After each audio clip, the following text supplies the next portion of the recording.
അധ്യാപക നിയമനം സംബന്ധിച്ച് ബഹുമാനപ്പെട്ട സുപ്രീം കോടതി വിധി. ബഹുമാനപ്പെട്ട സുപ്രീം കോടതിയിലെ ജഡ്ജിമാരായ ശ്രീ ദീപാങ്കർ ദത്ത, ശ്രീ മൻമോഹൻ എന്നിവർ വിവിധ ഹൈക്കോടതികളിൽ നിന്നുള്ള ഉത്തരവുകളെ ചോദ്യം ചെയ്യുന്ന 28 സിവിൽ അപ്പീലുകൾ പരിശോധിച്ചുകൊണ്ട് 2025 സെപ്റ്റംബർ 1 വിധി പ്രഖ്യാപിച്ചു. ഈ കേസുകളിൽ പരിഗണിച്ച പ്രധാന ചോദ്യങ്ങൾ: അധ്യാപക യോഗ്യതാ പരീക്ഷ ടീച്ചേഴ്സ് എലിജിബിലിറ്റി ടെസ്റ്റ് ന്യൂനപക്ഷ വിദ്യാഭ്യാസ സ്ഥാപനങ്ങൾക്ക് ബാധകമാണോ എന്നും, ടെറ്റ് യോഗ്യത നേടുന്നത് അധ്യാപക നിയമനത്തിനും സ്ഥാനക്കയറ്റത്തിനും നിർബന്ധമാണോ എന്നതുമായിരുന്നു. അധ്യാപക നിയമനത്തിന് ടെറ്റ് യോഗ്യത നിർബന്ധമാക്കുന്നത് ന്യൂനപക്ഷ സ്ഥാപനങ്ങളുടെ അവകാശങ്ങളെ ബാധിക്കുമോ എന്നും കോടതി പരിശോധിച്ചു. കേന്ദ്ര വിദ്യാഭ്യാസ അവകാശ നിയമം 2009 വരുന്നതിന് മുമ്പ് നിയമിക്കപ്പെട്ട അധ്യാപകർക്ക് ടെറ്റ് യോഗ്യത നിർബന്ധമാണോ എന്നതും പരിഗണനാ വിഷയമായിരുന്നു. RTE ആക്ട് അനുസരിച്ച് ടെറ്റ് യോഗ്യത നിർബന്ധമാണ്. അത് നേടാത്ത ഇൻ സർവീസ് അധ്യാപകർക്ക് സർവീസിൽ തുടരാനുള്ള അവകാശം നഷ്ടപ്പെടും. വിധിയിലെ പ്രധാനപ്പെട്ട ഭാഗങ്ങളാണ് ഞാൻ പറയുന്നത്. മറ്റ് യോഗ്യത എന്നത് നിയമത്തിലുള്ള ഒരു മിനിമം യോഗ്യതയായി കണക്കാക്കണം.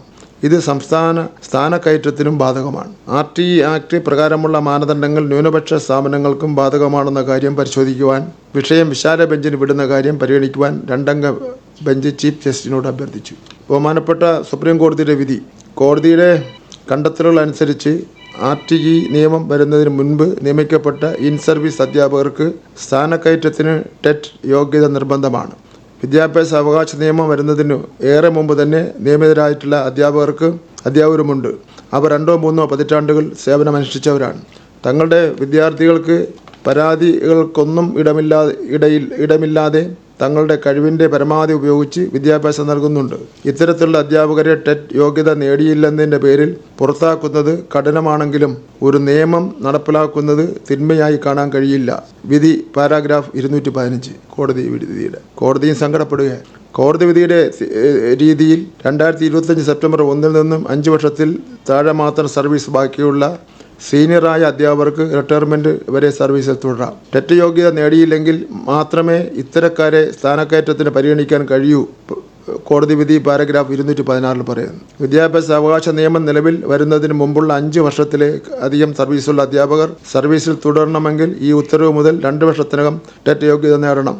ഏതെങ്കിലും അധ്യാപകർ നിശ്ചിത സമയത്തിനകം യോഗ്യത നേടിയില്ലെങ്കിൽ അവർക്ക് ജോലി അവസാനിപ്പിക്കേണ്ടി വരും. അവർ നിർബന്ധമായി റിട്ടയർ ചെയ്യണം. കോടതി വിധി പാരഗ്രാഫ് 217. 2009 ആഗസ്റ്റ് 27 പാസാക്കിയ വിദ്യാഭ്യാസ അവകാശ നിയമം 2017 പാസാക്കിയ വിദ്യാഭ്യാസ അവകാശ നിയമത്തിലെ ഭേദഗതി 2010 NCTE നോട്ടിഫിക്കേഷനുമാണ് കോടതി വിധിയിൽ പരാമർശിച്ചിട്ടുള്ളത്. ഇവയാണ് കോടതി വിധിക്ക് അടിസ്ഥാനം. 2009 കോൺഗ്രസിൻ്റെ നേതൃത്വത്തിലുള്ള UPA ഗവൺമെൻറ്, 2017 മോദി സർക്കാരുമാണ് കേന്ദ്രം ഭരിച്ചിരുന്നത്. അതാണ് ഒരു പോയിന്റ്. 2009 കോൺഗ്രസ് നേതൃത്വത്തിലുള്ള UPA ഗവൺമെൻറ്, 2017 മോദി. ഒരു തൊഴിൽ മേഖലയെ യോഗ്യത മാറ്റം വരുത്തുമ്പോൾ നിയമം വരുന്നതിന് മുമ്പുള്ളവർക്ക് സംരക്ഷണം നൽകുക എന്നത് കീഴ്വഴക്കം പതിവുള്ളതാണ്.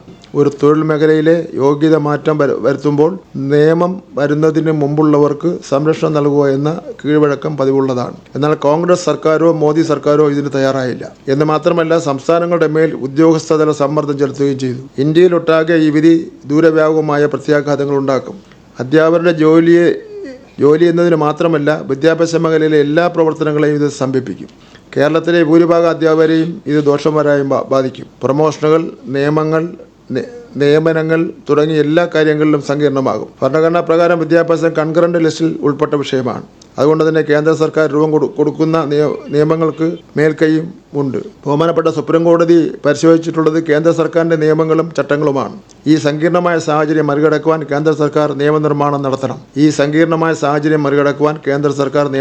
നടത്തണം. കേരളത്തിൽ അധ്യാപകരുടെ യോഗ്യത കാലോചിതമായി പരിഷ്കരിച്ച അവസരത്തിലെല്ലാം നിലവിലുള്ളവരെ സംരക്ഷിച്ചാണ് തീരുമാനമെടുത്തിട്ടുള്ളത്. ഭാഷാ അധ്യാപക നിയമനം, പ്രൈമറി അധ്യാപക നിയമനം എന്നിവയെല്ലാം ഉദാഹരണങ്ങളാണ്. എന്തായാലും നിലവിലെ ബഹുമാനപ്പെട്ട സുപ്രീം കോടതി വിധിക്കെതിരെ പുനഃപരിശോധനാ ഹർജിയോ വ്യക്തത തേടിക്കൊണ്ട് ബഹുമാനപ്പെട്ട സുപ്രീം കോടതിയെ വീണ്ടും സമീപിക്കുകയോ ചെയ്യാനാണ് ഗവൺമെൻറ് തീരുമാനിച്ചിട്ടുള്ളത്. നമുക്കൊരു 50,000-ഓളം വരുന്ന അധ്യാപനം ഇത് ബാധിക്കാൻ സാധ്യതയുണ്ട്. കൃത്യമായിട്ട് കണക്കെടുത്തിട്ടില്ല. 50,000-ഓളം വരുന്ന ആൾക്കാർ.